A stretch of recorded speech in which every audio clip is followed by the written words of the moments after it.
نحمده ونستعينه ونستغفره ونعوذ بالله من شرور أنفسنا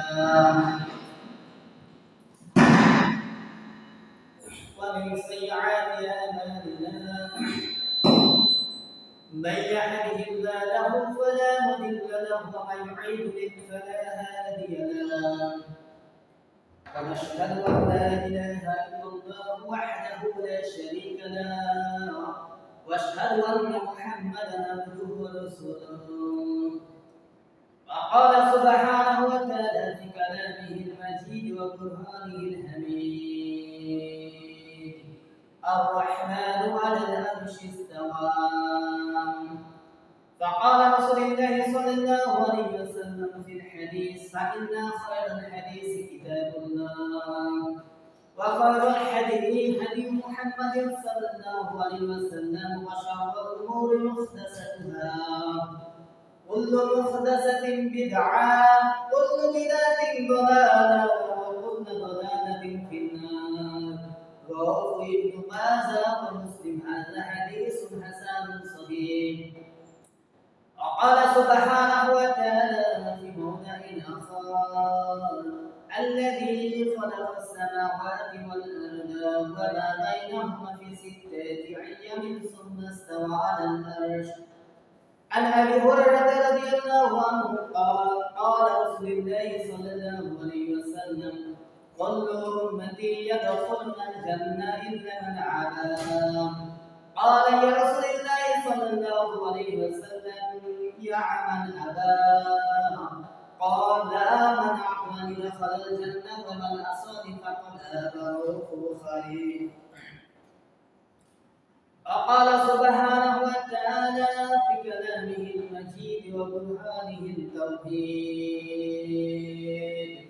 اقترب للناس حسابهم وهم في غفلة معرضون على آيات الحمد لله সমস্ত প্রশংসা একমাত্র মহান রব্বুল আলামিনের জন্য যে মহান রব্বুল আলামিন দুনিয়ার সমস্ত কাজকর্ম থেকে ফারিগ করে দুনিয়ার মধ্যে শ্রেষ্ঠতম একটি জায়গা সবচেয়ে শ্রেষ্ঠতম একটি দিন সাইয়্যিদুল আইয়ামে আল্লাহর ঘরে আসার মতো এবং বসার মতো তৌফিক দান করলেন।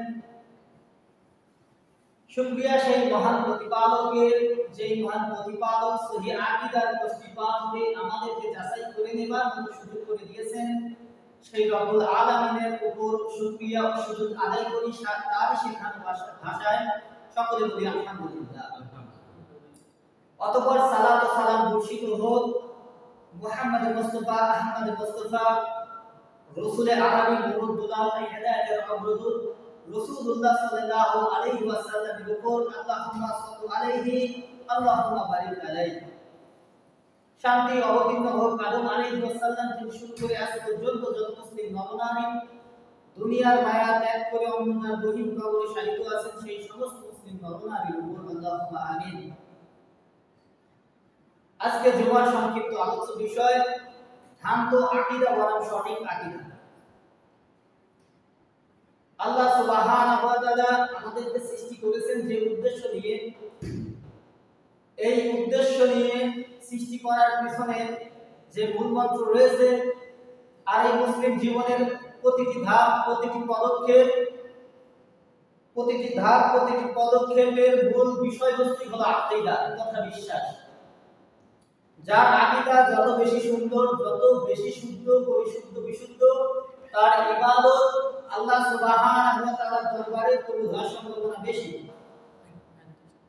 তো আকীদা শব্দটি আসছে, আকীদা শব্দটি আমাদের মাঝে এসেছে উকদাতুন শব্দ থেকে।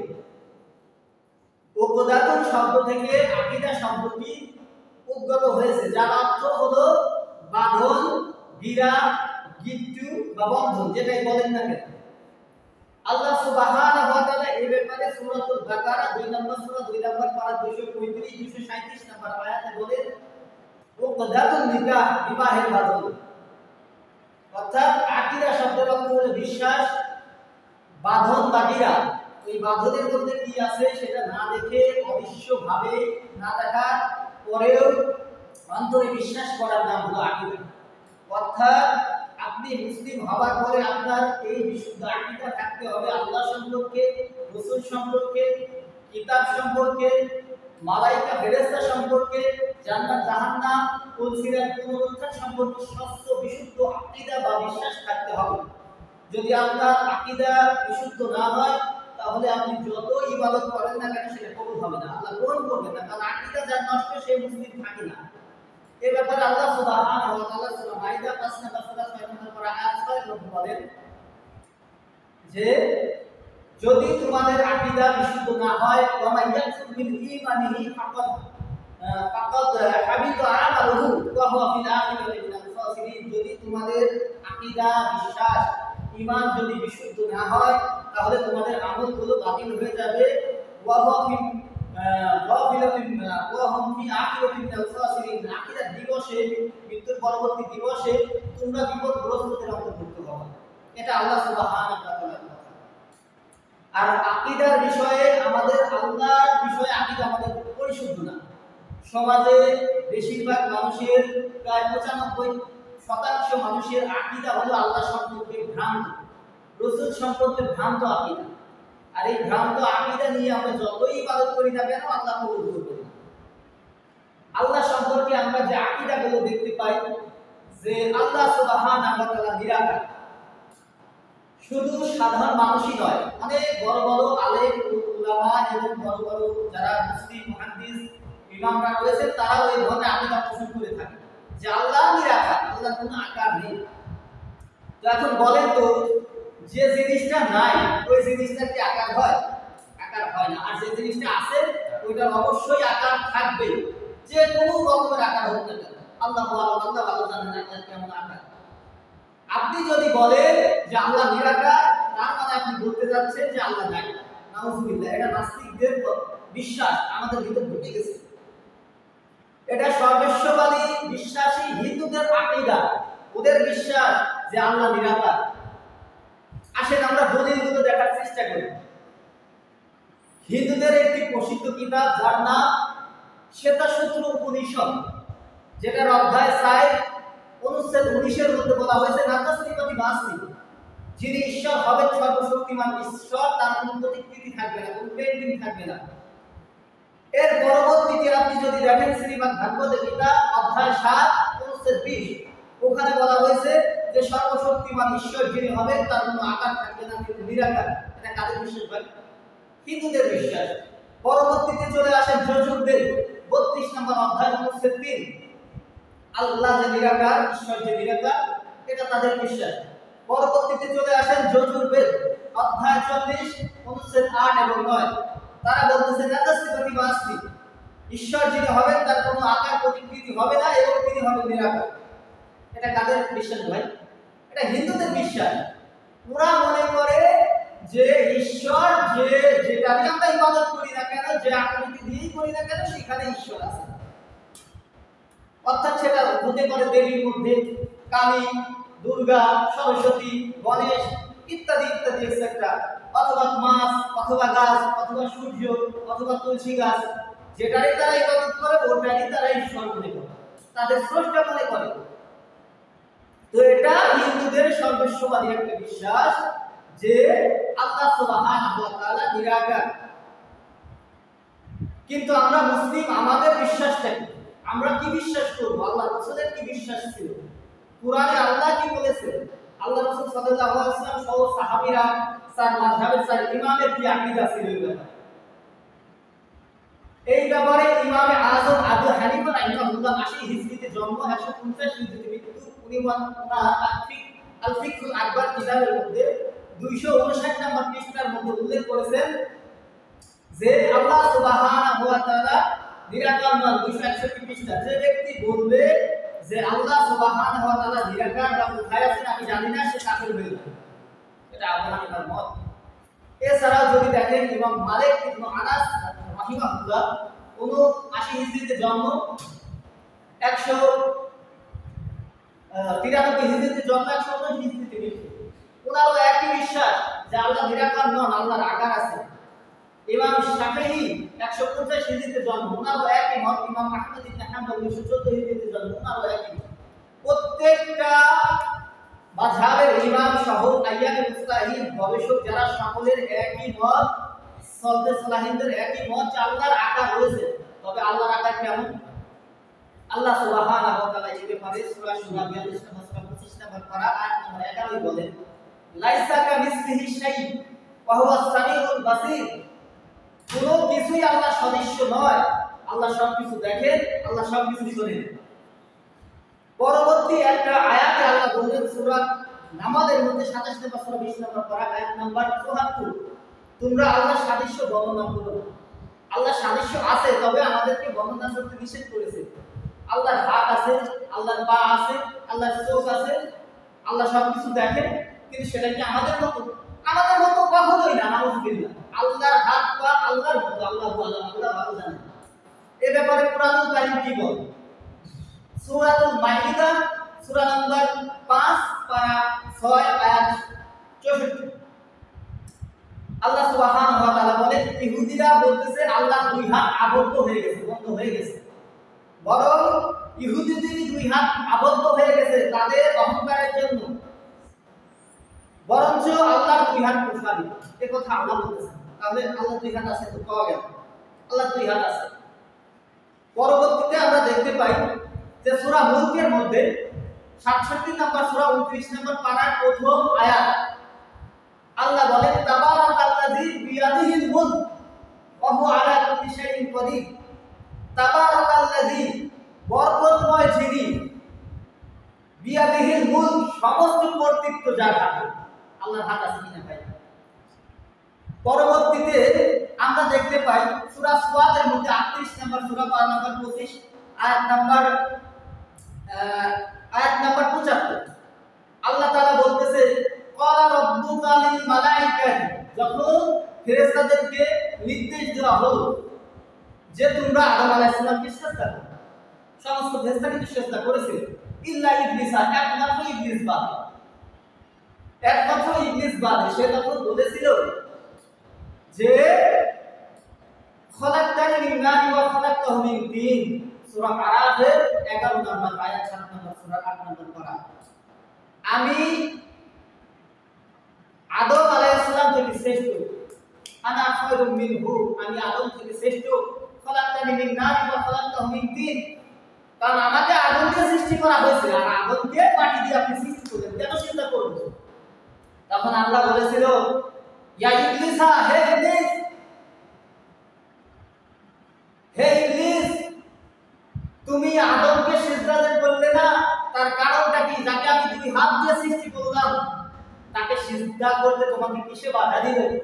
তোমার কি অহংকার বেড়ে গেল, নাকি তুমি উচ্চ মর্যাদায় উত্তীর্ণ হয়েছে? আল্লাহ বলেছেন। তো এখানে দুই হাত আছে কিনা ভাই? আল্লাহ বললেন যে যাকে আমি দুই হাত দিয়ে সৃষ্টি করেছি।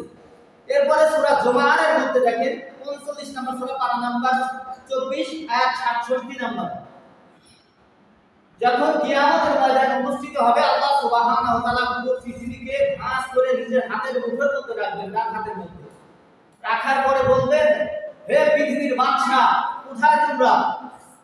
আজকে তোমরা দেখো, তোমরা তো দুনিয়ার জমিনে নিজেদের অহংকার করেছো, বলেছো সমস্ত কর্তৃত্ব তোমাদের, তোমরা নিজের অহংকার করেছো, আল্লাহর বিধানকে লঙ্ঘন করেছো। আজকে তোমরা দেখে রাখো সমস্ত কর্তৃত্ব আমি আল্লাহ সুবহানাহু ওয়া তাআলা। আল্লাহ সুবহানাহু ওয়া তাআলা পরবর্তী সূরা আল ফাতির 48 নম্বর আয়াত 10 নম্বর আয়াত 48 নম্বর সূরা 10 নম্বর আয়াতে একই কথা বলেছে। এরপর আমরা যদি দেখতে পাই সহিহ মুসলিমের 7165 নম্বর হাদিস, আল্লাহ রাসূল সাল্লাল্লাহু আলাইহি ওয়াসাল্লাম বলেন, আল্লাহ সুবহানাহু ওয়া তাআলা প্রতি রাতের বেলা তার দুই হাতকে প্রসারিত করে রাখেন, যাতে পাপকারী পাপ করার পরে দিনের বেলাতে তওবা করে। আল্লাহ সুবহানাহু ওয়া তাআলা দিনের বেলা তার দুই হাতকে প্রসারিত করে রাখেন, যাতে পাপকারী ব্যক্তি রাতের বেলাতে গিয়ে তওবা করে। আর এটা আল্লাহ সুবহানাহু ওয়া তাআলা পশ্চিম আকাশে সূর্যোদয় হওয়ার আগ পর্যন্ত জারি রাখবেন, অর্থাৎ কিয়ামত হওয়ার আগ পর্যন্ত। যখন পশ্চিম আকাশে সূর্য উদিত হবে, এখন তো পশ্চিম আকাশে হয় ভাই, পূর্ব দিকে সূর্য উদিত হয় এবং পশ্চিমে অস্ত যায়। তো কিয়ামতের আগে কিন্তু পূর্ব আকাশে নয় বরং পশ্চিম আকাশে কি হবে, সূর্য উদিত হবে, আর তখন তার আপনার তওবা করার সুযোগ থাকবে না। এরপরে সহিহ বুখারী ৭৪১২ নম্বর হাদিসে আল্লাহ রাসূল সাল্লাল্লাহু আলাইহি ওয়াসাল্লাম বলেন, কোন ব্যক্তি যদি তার হালাল ইনকাম, হালাল রুজি থেকে একটা খেজুর পরিমাণ সদকা করে, দান করে, তো আল্লাহ সুবহানাহু ওয়া তাআলা তার ডান হাতে সেই সদকাটা গ্রহণ করে এবং সেটা লালন পালন করে অনেক বেশি বৃদ্ধি করে দেন। কিয়ামতের ময়দানে আপনি দেখতে পারবেন একটা খেজুর দান করেছেন, আল্লাহ অনেক বড় একটা নেকি আপনাকে দিবেন। তো আল্লাহ সুবহানাহু ওয়া তাআলার যে হাত আছে এটা আমরা পবিত্র কোরআনুল কারীম এবং সহিহ হাদিস অনুযায়ী বুঝতে পারবো। এরপরে আসেন আল্লাহর পার ব্যাপারে আল্লাহ কি বলেন। সূরা কালামের 68 নম্বর সূরা পারা নম্বর 29 আয়াত 42 এ আল্লাহ বলেন যে কিয়ামতের ময়দানে আল্লাহ সুবহানাহু ওয়া তাআলা তার পায়ের নলা উন্মুক্ত করে দিবেন, পায়ের নলা উন্মুক্ত করে দেবে, তখন সকলকে বলা হবে তোমরা সিজদা করো। সবাই সিজদা করতে পারবে ইল্লা মুনাফিকিন, একমাত্র যারা মুনাফিক দুনিয়ার জীবনে মুনাফিকি করেছে, মুসলিমদের সাথেও থেকেছে, অমুসলিমদের সাথেও থেকেছে, যখন ওয়াদা করেছে ভঙ্গ করেছে, যখন কথা বলেছে মিথ্যা বলেছে। সহিহ বুখারী কিতাবুল ঈমান 2 নম্বর অধ্যায় হাদিস নম্বর 33-34 আল্লাহ রাসূল সাল্লাল্লাহু আলাইহি ওয়াসাল্লাম বলেন মুনাফিকের চরিত্র তিনটি, চিহ্ন তিনটি। পরবর্তী হাদিসে 34 নম্বরে বলেন চরিত্র চারটি। যখন কথা বলবে মিথ্যা বলবে, ওয়াদার বরখেলাপ করবে, এগুলো মুনাফিকের চরিত্র। তারা সিজদা করতে পারবে না, তারা অবনত হয়ে সিজদা করতে পারবে না, আল্লাহর কুদরতি পায়। এরপরে সহিহ বুখারী 7384 নম্বর হাদিসে বলা হয়েছে একই আল্লাহ রাসূল বলেছেন যে মুনাফিকরা, কাফিররা দুনিয়ার জমিনে যারা আল্লাহর সাথে শিরক করত, সেই শিরককারীরা যারা আল্লাহকে অস্বীকার করত, তারা আল্লাহর ওই পায়ে সিজদা করতে পারবে না। এখন আসেন আল্লাহর চোখ আছে কিনা। সূরা শুরা 42 নম্বর সূরা পারা নম্বর 25 আয়াত 11 লাইসা কামিসলিহি শাইউন ওয়া হুয়াস সামিউল বাসীর। আল্লাহ সবকিছু দেখেন, সবকিছু শোনেন। আল্লাহ চোখ আছে, আল্লাহ কানও আছে। সূরা তাহা 20 নম্বর সূরা পারা নম্বর 16 আয়াত নম্বর 39 নিশ্চয়ই আল্লাহ অন্ধ নন। এই ব্যাপারে একটা হাদিস আছে সহিহ বুখারী থেকে 34-39 আল্লাহ রাসূল বলেন নিশ্চয়ই তোমাদের আল্লাহ অন্ধ নন, কিন্তু দাজ্জাল যে কিয়ামতের পূর্বে আসবে সে নিজেকে খোদা আল্লাহ দাবি করবে, সে তখন নিজেকে আল্লাহ দাবি করবে। কিন্তু তোমরা দাজ্জালকে কিভাবে চিনবা? দাজ্জালকে চিনবা কারণ দাজ্জালের ডান চোখ কানা থাকবে, আর সেটা থাকবে আঙুরের মতো খোলা, ডান চোখ কানা থাকবে দাজ্জাল। ওই বলবে যে আমি তোমাদের রব, আমার ইবাদত করো। কিন্তু আল্লাহ বলতেছেন যে আল্লাহ রাসূল বলতেছেন তোমরা দাজ্জালকে চিনবা এইভাবে যে তোমাদের আল্লাহ কিন্তু অন্ধ নন, তিনি পরিষ্কার দেখেন সবকিছু, তিনি সবকিছু দেখেন। এরপরে দেখেন আল্লাহর সিহারার ব্যাপার। সূরা বাকারা 1 নম্বর পারার 115 নম্বর আয়াতে আল্লাহর সিহারার কথা আছে যে তোমরা যেদিকে ফিরে যাও না কেন সেই দিকেই আল্লাহ সুবহানাহু ওয়া তাআলার সিহারা আছে। সূরা মুলক সূরা আর-রহমান 55 নম্বর সূরা 27 নম্বর পারা 26-27 নম্বর আয়াতে আল্লাহ বলেন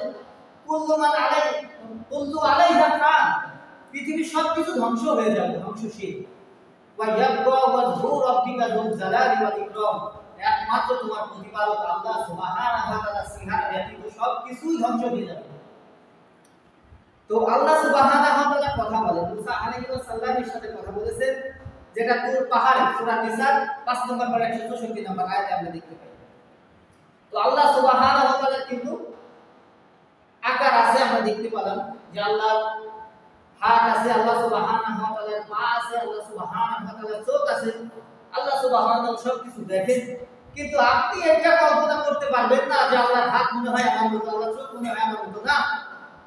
পবিত্র কোরআনুল কারীম এবং হাদিসে আল্লাহ রাসূল এবং কোরআনে আল্লাহ যতটুকু আমাদেরকে জানিয়েছেন এর বাহিরে একটা কথা বলার সুযোগ নেই আল্লাহ সম্পর্কে। একটা বিশ্বাস আপনি করতে পারবেন না আল্লাহ সম্পর্কে যে আল্লাহর চোখ এইরকম, আল্লাহর হাত বুঝে এরকম, না। আল্লাহ আল্লাহর মতো, আল্লাহু আলাম, আল্লাহ ভালো জানেন।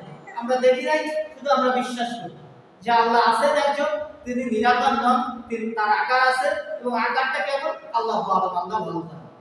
কিন্তু আমাদের সমাজে দেখা যায় অনেকেই বলেন আল্লাহ নিরাকার। ভাই, নিরাকার যে জিনিস ওই জিনিসটি থাকে, সে জিনিস তো নাই, যে জিনিস নাই ওইটা নিরাকার হয়। আল্লাহ কি নাই? এটা হিন্দুদের আকীদা থেকে আমি যেমনটা বললাম, একেবারে একাধারে আপনি দেখেন, এটা হিন্দুদের নিষেধ সূত্র উপনিষদের মধ্যে আমি যেমনটা বললাম, শ্রীমদ্ ভাগবত গীতা, তারপর ঋগ্বেদ, সামবেদ, যজুর্বেদ, অথর্ববেদ, তারপরে খ্রিস্টানদের বাইবেলে দেখেন গসপেল অফ জনের মধ্যে, ওল্ড টেস্টামেন্ট, নিউ টেস্টামেন্টের gospel of Matthew, book of Deuteronomy, প্রত্যেক জায়গায় ওদের আকীদা, ওদের বিশ্বাস যে আল্লাহ নিরাকার, ঈশ্বর নিরাকার। তো আমাদের বিশ্বাস সেটা নয় যে আল্লাহ নিরাকার, আমাদের বিশ্বাস হবে যে আল্লাহ যিনি আছেন তার আকার আছে, আল্লাহ সুবহানাহু ওয়া তাআলার আকার আল্লাহ। এখন আসেন, আমরা অনেকেই সমাজে দেখা যায় যে বলতে শোনা যায় যে আল্লাহ সুবহানাহু ওয়া তাআলা সর্বত্র বিরাজমান, বলি কিনা ভাই? এই আকীদা আছে কিনা আমাদের? আকীদা আছে। তো আল্লাহ সর্বত্র বিরাজমান, এই আকীদাটাও হিন্দু, এটা আমাদের আকীদা নয়। ওরা মনে করে যে ঈশ্বর এখন কালীর মধ্যে আছে, ঈশ্বর এখন মাছের মধ্যে আছে, গাছের মধ্যে আছে, পাথরের মধ্যে আছে, সূর্যের মধ্যে আছে, তুলসী গাছের মধ্যে আছে, শিবলিঙ্গের মধ্যে আছে। আবার যখন দেখে যে কোনো ব্যক্তি ভালো কাজ করছে হিন্দুদের মধ্যে, আমি ওনাদের বিরোধ করছি না, তো হিন্দুদের মধ্যে তারা যখন একজন লোক ভালো কাজ বলে, তা বলে যে আপনি সাক্ষাৎ ভগবান, আপনি সাক্ষাৎ ঈশ্বর হয়ে আসলেন আমার জন্য। এটা ওদের বিশ্বাস, আমাদের নয়। আমাদের বিশ্বাস কি হবে? চার ইমামে প্রসিদ্ধ ইমামে আজম আবু হানিফা রাহিমাহুল্লাহ 80 হিজরিতে জন্ম, 150 হিজরিতে মৃত্যু। উনি বলেন আল ফিকহুল আকবারের 259 নম্বর পৃষ্ঠায় যে আল্লাহ সুবহানাহু ওয়া তাআলা আসমানে সমুন্নত। 261 পৃষ্ঠায় উনি বললেন যে কোনো ব্যক্তি যদি বলে আল্লাহ কোথায় আছে আমি জানি না, কোনো ব্যক্তি যদি বলে আল্লাহ সর্বত্র বিরাজমান, সে কাফের হয়ে যাবে। এটা আবু হানিফার মত। এখন কুরআনুল কারীম এবং সহিহ হাদিস কি বলে? পবিত্র কুরআনুল কারীমে 22টি আয়াতে 7টি আয়াত সরাসরি এবং বাকি 15টি আয়াত শাওয়াহিদ হিসেবে সাক্ষী দেয় যে আল্লাহ আসমানে আছেন। আসমানে থাকার পরেও আল্লাহর জ্ঞান, আল্লাহর দৃষ্টিশক্তি, আল্লাহর কার্যক্ষমতা পৃথিবীর সর্বত্র বিরাজমান। আল্লাহ সত্তাগতভাবে আসমানে আছেন, এটাই ঠিক। সূরা তাহা 20 নম্বর সূরা, পারা নম্বর 16, আয়াত নম্বর 5 এ আল্লাহ বলেন আর রহমানু আলাল আরশি ইস্তাওয়া। দয়াময় আল্লাহ সুবহানাহু ওয়া তাআলা আসমানের উপর সমুন্নত।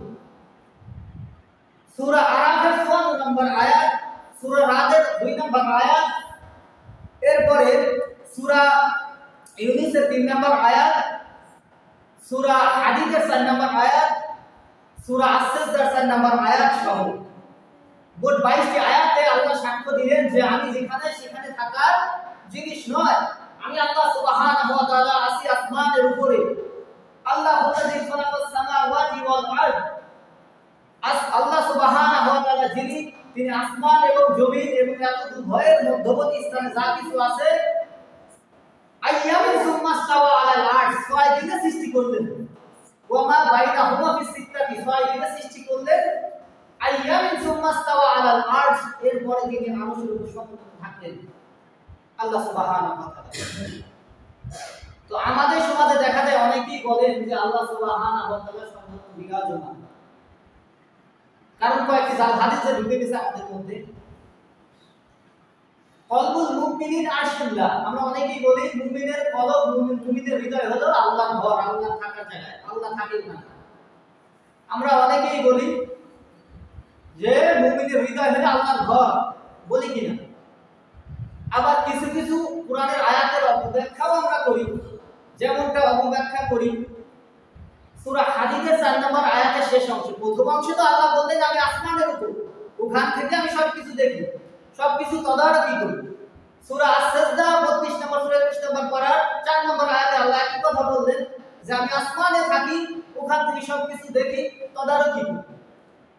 এখন তাহলে সর্বত্র বিরাজমান হলো কেন? সবাই বলতেছে, অনেকের আকীদা এরকম। সূরা হাদীদের মধ্যে 57 নম্বর সূরা 27 নম্বর পারা 4 নম্বর আয়াতের শেষের অংশে আল্লাহ বলেন তুমি যেখানেই থাকো না কেন সেখানেই আমি আল্লাহ সুবহানাহু ওয়া তাআলা আছি। এই যে আল্লাহ সর্বত্র বিরাজমান, সব জায়গায় আল্লাহ আছেন না ভাই, এটা এইভাবে ব্যাখ্যা নয়। আল্লাহ বোঝাইতে চাইলেন তুমি যেখানেই থাকো না কেন আমার অনুভূতি, আমার দয়া, আমার ক্ষমা, আমার দৃষ্টি, আমার জ্ঞান তোমার সাথে সাথেই আছে। যেমনটা সূরা বাকারার 115 নম্বর আয়াতে আল্লাহ বলে তোমরা যেদিকে ফিরে যাও না কেন আমি আল্লাহর চেহারা সেই দিকেই আছে, এই যে আল্লাহ সব জায়গায় আছে। এটা ভুল ব্যাখ্যা, এটা সঠিক ব্যাখ্যা নয়, এটা ভুল ব্যাখ্যা, আমাদেরকে ভুল ব্যাখ্যা দিয়েছে। যদি একটা হাদিসের কথা বলতে যাই, সুনান নাসাইর মধ্যে হাদিসটা আছে 3104 নম্বর হাদিস। আল্লাহ রাসূল সাল্লাল্লাহু আলাইহি ওয়াসাল্লাম বলে, একটা লম্বা হাদিস কিতাব জিহাদের মধ্যে আছে, তার শেষের দিকে আল্লাহ রাসূল সাল্লাল্লাহু আলাইহি ওয়াসাল্লাম বলেন, তোমার জান্নাত ধরে এক ব্যক্তি এসে বলতেছে আমি জিহাদ করতে যাব। আল্লাহ রাসূল বললেন, তোমার মা বেঁচে আছে কি? উনি বললেন, হ্যাঁ আমার মা বেঁচে আছে। তো আল্লাহ রাসূল সাল্লাল্লাহু আলাইহি ওয়াসাল্লাম বললেন, তোমার জিহাদ করতে হবে না, তুমি বাড়ি চলে যাও, কারণ তোমার জান্নাত তোমার মায়ের দু পায়ের নিচে আছে।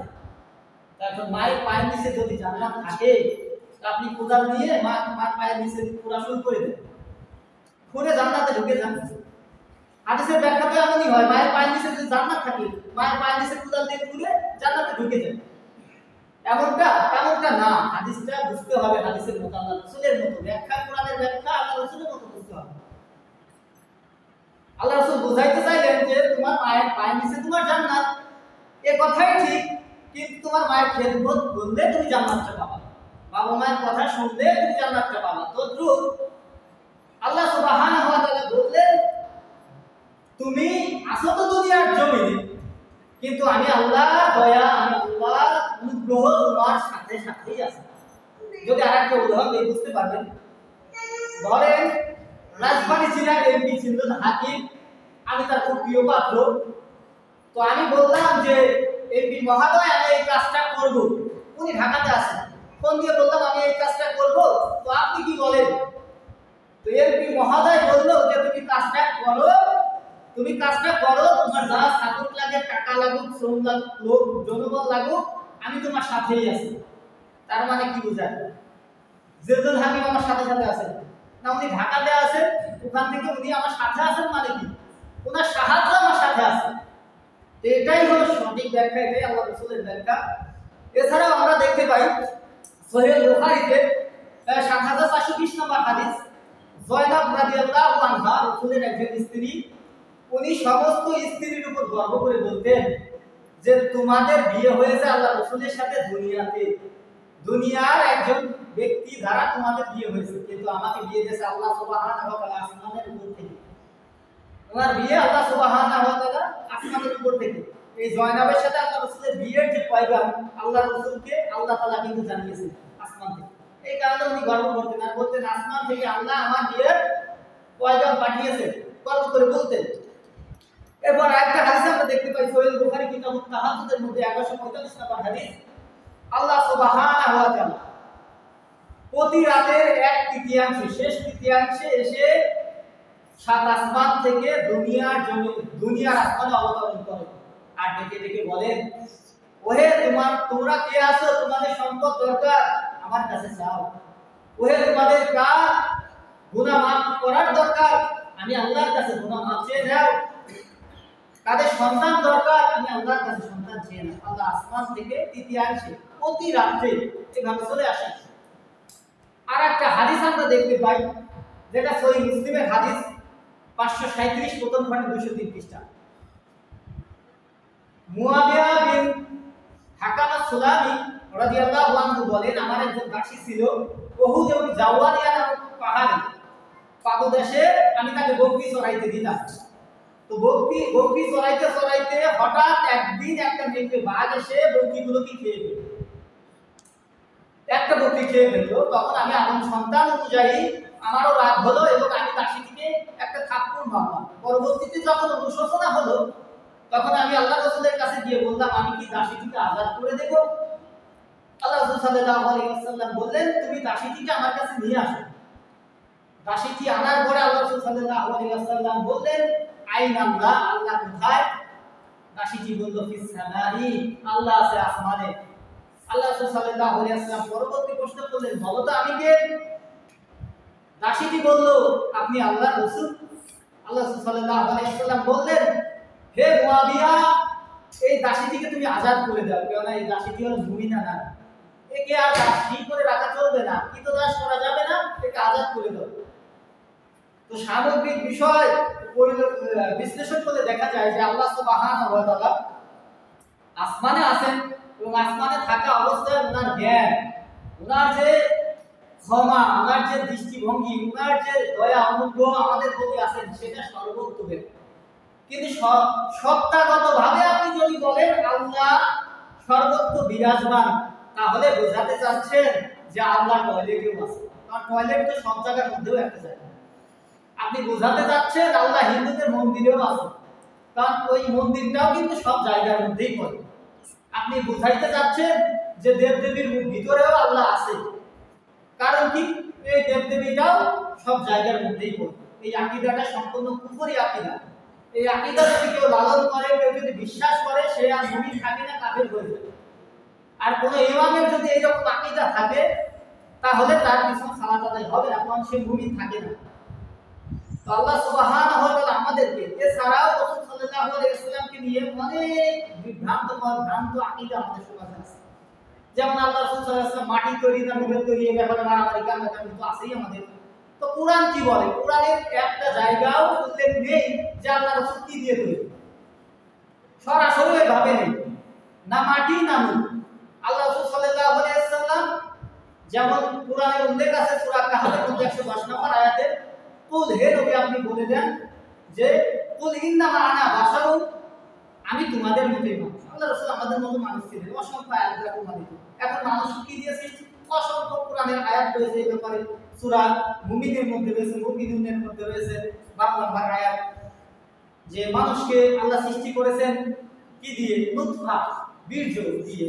মানুষকে পানি দিয়ে সৃষ্টি করেছেন আল্লাহ। তারপরে সূরা রহমানে আছে যে খলাকাল ইনসানা মিন তিন, মানুষকে মাটি দিয়ে তৈরি করেছেন বিভিন্ন উপাদান। এই হলো মূল কথা। এখন আল্লাহ রাসূল কিন্তু নূর, কোন দিক দিয়ে নূর?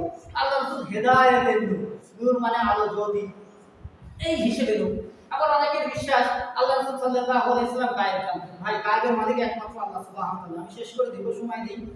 তো গায়েবের মালিক একমাত্র আল্লাহ সুবহানাহু ওয়া তাআলা। পরিচয় মানুষ কাছে সূরা মাইদা 5 নম্বর সূরা 6 নম্বর পারা আয়াত 50 59। এরপর সূরা আরাফ 7 নম্বর সূরা আয়াত নম্বর 188। সূরা হুদের মধ্যে 11 নম্বর সূরা পা নম্বর 12 আয়াত নম্বর 31 আয়াত নম্বর 123। এরপরে সূরা মুলকের মধ্যে আয়াত রয়েছে, সূরা জিনের মধ্যে আয়াত রয়েছে 72 নম্বর সূরা 29 নম্বর পারা 26 নম্বর আয়াত। প্রত্যেক জায়গায় সূরা নামাজ 27 নম্বর সূরা 20 নম্বর পারা 65 নম্বর আয়াত। আল্লাহ বলতেছেন কুল লা ইয়ালামু মান ফিস সামাওয়াতি ওয়াল আরদি গায়বা ইল্লাল্লাহ। হে নবী আপনি বলে দেন আসমান এবং জমিন এবং এত দূরের মধ্যবর্তী যা কিছু রয়েছে এই সব কিছু একমাত্র জ্ঞান, অদৃশ্যের জ্ঞান একমাত্র আল্লাহ সুবহানাহু ওয়া তাআলার কাছে, এবং আল্লাহ ছাড়া গায়েব কেউ জানে না। সূরা লুকমান 31 নম্বর সূরা পারা নম্বর 21 আয়াত নম্বর 34 একই মেসেজ আল্লাহ দিয়েছেন যে আল্লাহ গায়েবের মালিক জানেন আর কেউ জানে না। তো আমাদের বিশ্বাস রাখতে হবে যে গায়েবের মালিক আল্লাহ। আল্লাহ নিরাকার নন, আল্লাহর আকার আছে, তবে আল্লাহর আকার আল্লাহর মতো আল্লাহ ভালো জানেন। এবং আল্লাহ সর্বত্র বিরাজমান নন, আল্লাহ আরশের উপর আছেন, ওখান থেকেই উনি সবকিছু দেখতেছেন, আমাদের প্রতিটি কাজ, প্রতিটি পদক্ষেপ, ভালো পরিস্থিতি, খারাপ পরিস্থিতি। এছাড়াও তো আল্লাহ আমাদেরকে আমাদের দুই কাঁধে দুটো ফেরেশতা নিযুক্ত করেছেন। সূরা কফ 50 নম্বর সূরা 12 নম্বর 26 আয়াত 18, মাইয়াফিসু মিন কাউলিন ইল্লা লাদাইহি রাকিবুন আতীদ। তোমার জবান থেকে যে কথাগুলো বলো ওই কথাগুলো আমি আল্লাহ সুবহানাহু ওয়া তাআলা সংরক্ষণ করি, দুইটা ফেরেশতার মধ্যে। তো আল্লাহ সুবহানাহু ওয়া তাআলা আমাদেরকে বুঝার মতো তৌফিক দান করুন, সহি আকীদাকে লালন করার মতো তৌফিক দান করুন। আল্লাহ সম্পর্কে যে বিশ্বাস আল্লাহ রাসূলের ছিল, সাহাবীদের ছিল, পরবর্তীতে তাবেঈন, তাবেঈনদের ছিল, সালফে সালিহিনদের ছিল, সালাফদের ছিল, ওই আকীদা বিশ্বাস আমাদেরকে লালন করার মতো তৌফিক দান করুন। ওয়া আখিরি দাওয়ানা ইন্নাল